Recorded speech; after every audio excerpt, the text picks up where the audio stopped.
A while back, I was doing some research on my grandmother's family. My grandmother hailed from Pennsylvania. Most of her roots were Scottish and English. And a lot of them got to her via Maryland. While I was looking into Maryland genealogical records, I ran across the name of Matthew Howard, one of the early colonial settlers, not a direct ancestor of mine. But the Howard family intermarried with the Iams family, who are direct ancestors of mine. Yes, I'm a cousin of the pet food people.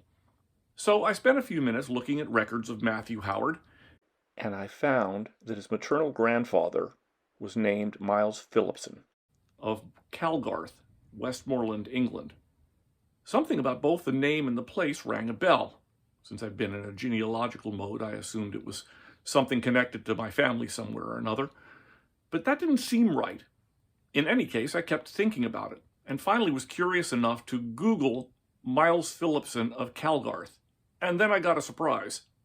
The first page that popped up was one dealing with a famous legend, the Screaming Skulls of Calgarth.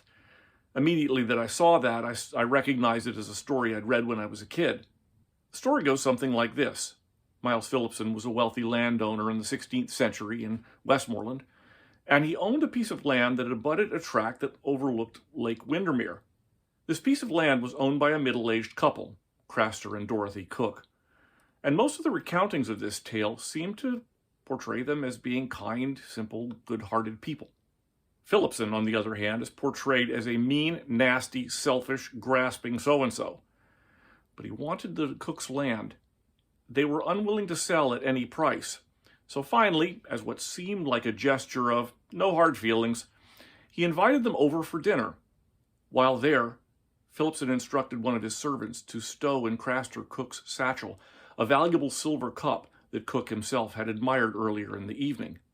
When the Cooks left, Phillipson noticed that the cup was missing, gave the alarm, and before the Cooks knew what was happening, they'd been arrested for theft because, of course, the cup had been found in Craster Cook's satchel where the servant had placed it. In due time, the Cooks were tried for theft, found guilty, and sentenced to death. Oh, did I mention that Miles Phillipson was the county magistrate? On the day of the execution, as the Cooks were ready to be hanged, they were asked if they had any last words before the sentence was carried out. Craster had nothing to say. Dorothy, on the other hand, had a lot to say. This is allegedly what she said to Miles Phillipson. "Look out for yourself, Miles Phillipson. You think you have done a fine thing, but the tiny lump of land you lust for is the dearest a Phillipson has ever bought or stolen. You will never prosper, you nor any of your breed. Whatever scheme you undertake will wither in your hand. Whatever cause you support will always lose. The time will come when no Phillipson will own an inch of land, and while Calgarth walls shall stand, we will haunt it night and day. You will never be rid of us." It's not recorded how Phillipson reacted to these last words, but in any case, it didn't stop him from having them hanged. Given the rampant superstition of the time, though, you have to imagine that he was kind of rattled by this. But it didn't stop him from taking possession of the Cook's land, tearing down their little cottage, and building a sumptuous house that he named Calgarth Hall. Of course, it wouldn't be a tale worth the telling if it stopped there. Shortly after Phillipson and his family moved into Calgarth Hall, they were awakened one night by a terrifying, ear-splitting shrieking. They ran downstairs and into the great hall, and they found on the mantelpiece 2 grinning skulls. Mrs. Phillipson, being an Elizabethan lady, of course fainted dead away. The next day, Miles Phillipson, suspecting what was going on, had the coffins of Craster Cook and Dorothy Cook exhumed, and sure enough, they were missing their skulls.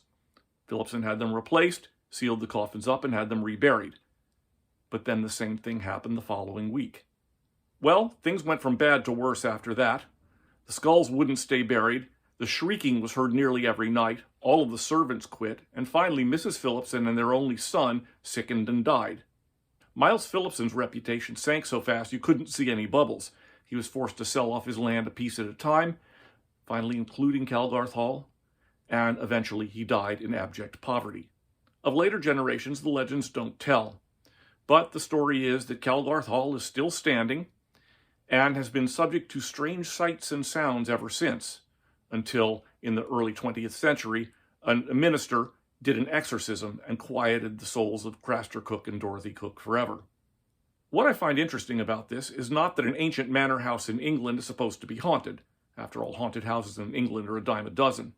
What interests me here is the intersection between fact and legend. When I first ran into this story, when I was perhaps 15 years old, I assumed that even if the story itself was fictional, the people probably did exist.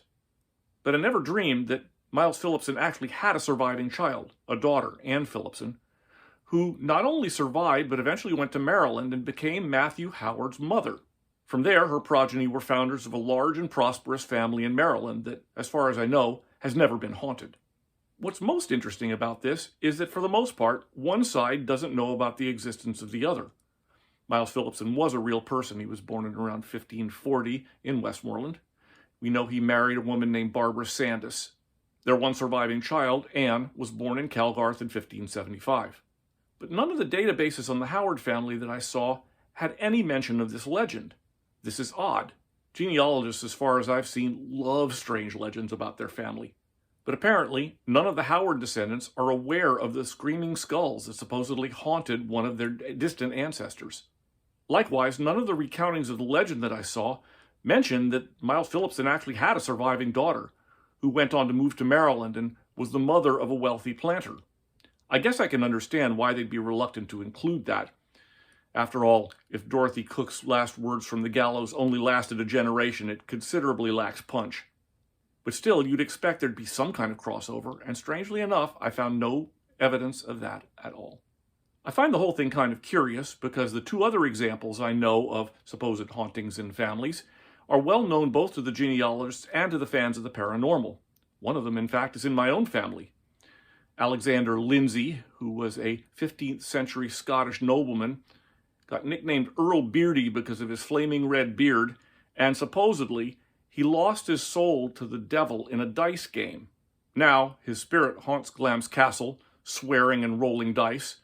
My dad said when he heard about this, yeah, sounds like one of our relatives. In my wife's family, we have the Frys, who owned Morant's Court in Kent, which was the site of the famous poem by Alfred Noyes called The Highwayman. I suppose that every family has its legends, but you have to admit the Screaming Skulls of Calgarth is pretty unique. It's got all of the elements. A grasping man who got his due, a curse from the gallows, skulls, ear-splitting screams at night.